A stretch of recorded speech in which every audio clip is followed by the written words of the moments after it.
90കളിൽ ജനിച്ചവരെന്തോ മികച്ചവരാണ്, 2000-ൽ ജനിച്ചവരെന്തോ മോശക്കാരാണെന്നുള്ള ബ്ലെയിമും ഡിബേറ്റും ആണ് പലപ്പോഴും സോഷ്യൽ മീഡിയയിലൊക്കെ നടന്നുകൊണ്ടിരിക്കുന്നത്. വയലൻസിനെ പ്രൊമോട്ട് ചെയ്യുന്നുണ്ട്. സിനിമകൾ ആരാണ് ഉണ്ടാക്കുന്നത്? സിനിമകളായിട്ട് നമുക്ക് കാണാൻ പഠിക്കാം. അത് പഠിക്കണമെങ്കിൽ എവിടെ നിന്ന് പഠിപ്പിക്കണം? വിദ്യാലയങ്ങളിൽ നിന്ന് പഠിപ്പിക്കണം. നമ്മൾ 10 വർഷവും 20 വർഷവും മുമ്പുള്ള സിലബസ് ആണ് ഇപ്പോഴും കുട്ടീനെ പഠിപ്പിക്കുന്നത്.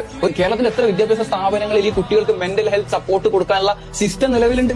പൈസ കൊടുത്ത് കളിക്കുന്ന ടർഫിനപ്പുറം ഇവരുടെ കളിക്കളങ്ങൾ എവിടെ പോയി വായിക്കാനും പറയാനും എഴുതാനും വിദ്യാർത്ഥികൾക്ക് എത്രത്തോളം ഇടങ്ങൾ നമ്മുടെ ക്യാമ്പസുകളിലും ബാക്കിയുള്ള സ്ഥലങ്ങളിലും ഉണ്ട്? അതിനുള്ള ഉത്തരം കൊടുക്കേണ്ടി വരും. അതിനുള്ള ഉത്തരം കൊടുക്കുമ്പോൾ സ്വാഭാവികമായിട്ട് കുട്ടി ചുറ്റുമുള്ള മനുഷ്യന്മാരെ പറ്റി മനസ്സിലാക്കി തുടങ്ങും. കുട്ടി ബാക്കിയുള്ളവർക്ക് വേണ്ടി സഹിഷ്ണുതയോട് പെരുമാറാൻ തുടങ്ങും. നമ്മൾ കാണുന്നതല്ലേ ലോകത്തെ 10ാമത്തെ വയസ്സിലും 11ാമത്തെ വയസ്സിലും ഓൺട്രപ്രണേഴ്സ് ആവുന്ന കുട്ടികളെ നമ്മൾ കാണുന്നില്ലേ? സോഷ്യൽ മീഡിയയിൽ നല്ല കോണ്ടന്റ് ചെയ്യുന്ന കുട്ടികളെ നമ്മൾ കാണുന്നില്ലേ? വഴിയിൽ ഒരാൾ വീണെടുക്കുമ്പോൾ അയാളെ സഹായിച്ചെടുക്കുന്ന കുട്ടികളെ നമ്മൾ കാണുന്നില്ലേ? ഇതെല്ലാം ജനറേഷൻ 2Kയും അല്ലെങ്കിൽ ജനറേഷൻ ആൽഫയും ആണ്. നമ്മുടെ ഏറ്റവും വലിയ പ്രശ്നം എന്താണെന്ന് വെച്ച് കഴിഞ്ഞാൽ വേഗതയിൽ കടന്നു പോകുന്ന കാലവും ആ കാലത്തിന്റെ വേഗതയെ മനസ്സിലാക്കാതെ ഈ കാലഘട്ടത്തിൽ പോകുന്ന കുട്ടികളെ ബ്ലെയിം ചെയ്യാൻ മാത്രം തയ്യാറായിട്ടുള്ള കുറച്ച് ആൾക്കാരുമാണ്.